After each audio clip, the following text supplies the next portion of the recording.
And we're talking again about ULEZ because this morning, from now on, it's going to cost motorists with older vehicles more to drive anywhere in London as the whole city becomes the world's largest ultra-low emission zone. Now, the original ULEZ area was just the very centre of the city. There you go, in green. It only applied there when it first came in 3 years ago. Then in 2021, it expanded to what's called Inner London. That's basically the area around the north and south circular ring roads. But today, look at the size of it. It increases once more to cover outer London as well, which means all 32 London boroughs are now inside. Why is it being expanded? Well, the Mayor of London, Sadiq Khan, we're going to speak to him in a moment, he says in all London boroughs, air pollution far exceeds limits recommended by the World Health Organization, which can severely affect people with conditions like asthma and heart conditions. Now, most scientific studies show that clean air zones reduce air pollution. 3 years after London's first zone was introduced, pollutant levels next to the roadside reduced by an estimated 46%. But the science is disputed. And what does all this mean in practical terms in the meantime? Or generally, to be compliant, a petrol vehicle needs to be registered after 2005 or a diesel vehicle after September 2015. If your vehicle is registered before these dates, you will be charged from now on £12.50 to enter the zone for most vehicles. Sally. Thanks very much, John. Well, we are joined now live on the programme by the Mayor of London, Sadiq Khan. Morning to you, Mr Khan. I've heard you say previously that this expansion was a very difficult decision to take. Tell me why you struggled with it. Well, good morning. It's just worth just explaining the reason why I took this difficult but vital decision, the right one, to expand the ULEZ. So from today, 5 million more Londoners will be breathing cleaner air. And that's because of the evidence in relation to the consequences of air pollution. As you've said earlier today, around 4,000 premature deaths a year in our city, but also children with stunted lungs forever caused by air pollution. A whole host of health issues for adults, from asthma to cancer, dementia to heart disease. But we also know the evidence shows that the ULEZ does work in central London. As you said, almost 50% reduction in pollutants. But also we saw a third fewer children being admitted to hospital with air pollution related illnesses when we expanded it to inner London, a 21% reduction in pollutants. So children going to 1,400 schools now breathing clean air. But we've seen in outer London no improvements of the levels we've seen in central and inner London, but also the 10 boroughs with the largest number of premature deaths are in outer London. 24 out of 30 of the GP practices with the largest number of patients with respiratory issues in outer London. But it was difficult because I recognise we're going through a cost of living crisis, and I've been listening. That's why I've announced over the course of the last 8 months the biggest scrappage scheme our country's seen to support low-income families, to support those who are disabled, to support those micro businesses employing less than 10 people, to support charities.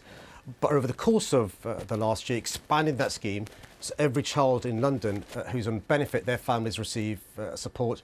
And earlier on this month, I announced every person in London with a non-compliant vehicle, a non-compliant car, motorbike, a business with a van, a charity with a minibus receives support. I don't think there are many people watching this who would think that we don't need clean air. We don't need cleaner air. Everybody wants cleaner air, don't they? But we've just had Mark Harper on the programme just a few minutes ago, and he said this is quite simply about making more money. Yeah, let me deal with that. I mean, I just bumped into Mark Harper as he was leaving the studio, and I think he made a couple of factual errors, which is really worth me clarifying. If this was about making money, I would have acceded to the demand from the government to expand the congestion charge much wider than it currently is. That would have been a cash grab, but I said no. If it was a cash grab, as the government's saying, just to raise money, I'd have acceded to their demand to expand the ULEZ without proper consultation and a proper scrappage scheme.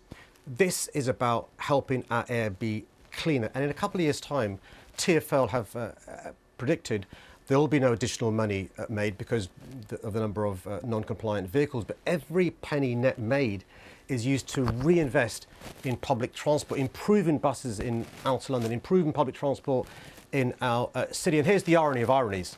It was this government that published air quality directives, the right thing to do, requiring cities to clean up their air. It was this government that has supported clean air zones around the country, the right thing to do in Bristol, in Birmingham, in Bath. But for some reason, they refuse to support London and are trying to make, party political gain out of a public health policy.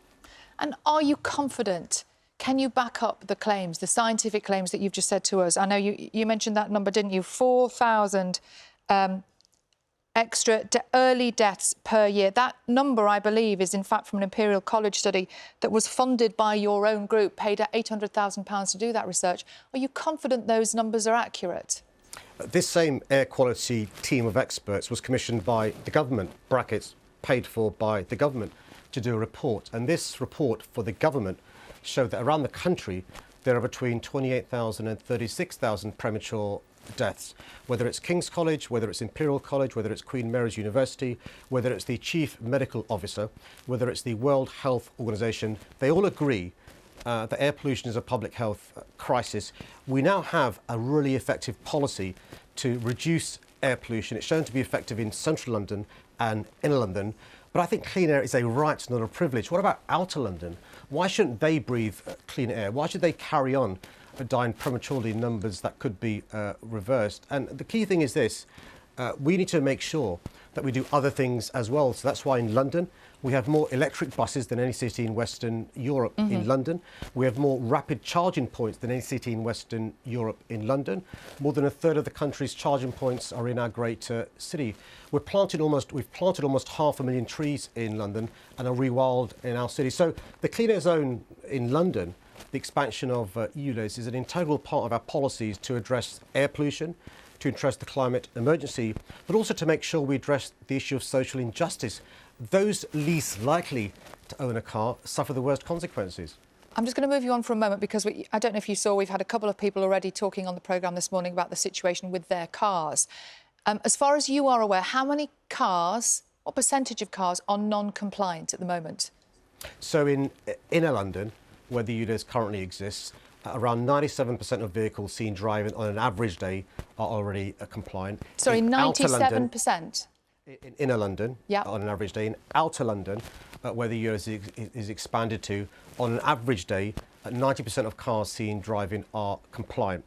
What I've done, though, is notwithstanding that, announced an additional £50 million towards our scrappage scheme, the biggest in the country. So every single person in London who may have a non-compliant vehicle, by the way, I'd encourage your viewers to check on the TfL Transport for London website whether their vehicle is compliant. But every person in London who may have a non-compliant car, a motorbike, a small business with a van, a charity with a minibus, check whether your vehicle is compliant. If it's not compliant, you can receive financial support from TfL to make that transition. OK, I'm curious to know what your numbers are, because I know that when the RAC obtained figures from the DVLA earlier this year, they said that nearly 700,000 cars registered in Greater London are non-compliant. That is, in fact, 25%. So this is going to be a significant problem for more people than you are suggesting. Can I explain the RAC figures, which is basically based upon cars, vans and other vehicles registered in London. Many businesses who have got their headquarters in London register their vehicles in London but drive them around the country. So the figures from the cameras in relation to the numbers of cars seen driving in outer London are more accurate and more up to date. So the first thing is please check whether your vehicles are compliant. As I said, more than likely your vehicle is compliant. If it's not compliant, there's financial support available from City Hall and TfL. And again, I'm imploring the government, rather than playing political knockabout, work with us so more Londoners, more businesses, more charities can receive that financial support. We know that most people in London, you're talking about the support for people, they could actually only apply for that grant from around 8 days ago. Is that really long enough for people to get organised? So the scheme first opened in January, and the focus in January was to support low-income families, disabled Londoners, micro businesses who employ less than 10 people and charities. We need to make sure those people can receive support first. And as I said, we've got a finite resource paid for by City Hall without government support. In July, we were able to expand that once we knew those who need help the most could receive support. So every family in London who receives child benefit, that's more than 800,000 families. In outer London, almost 600,000 families could receive support. Once we were confident that they'd receive support, and halfway through the financial year put in more money to the scheme, I was able to announce a policy where every single Londoner is now eligible to apply. I spoke to TfL this morning. That they turn around these things within a matter of days. In the last week, there have been, as we predicted, more than 15,000 applications. I think 14,000 vehicles have already been scrapped. So I'd encourage your viewers, check whether your vehicle is compliant. If it probably is. If it's not, apply for support. Mayor of London Sadiq Khan, thank you.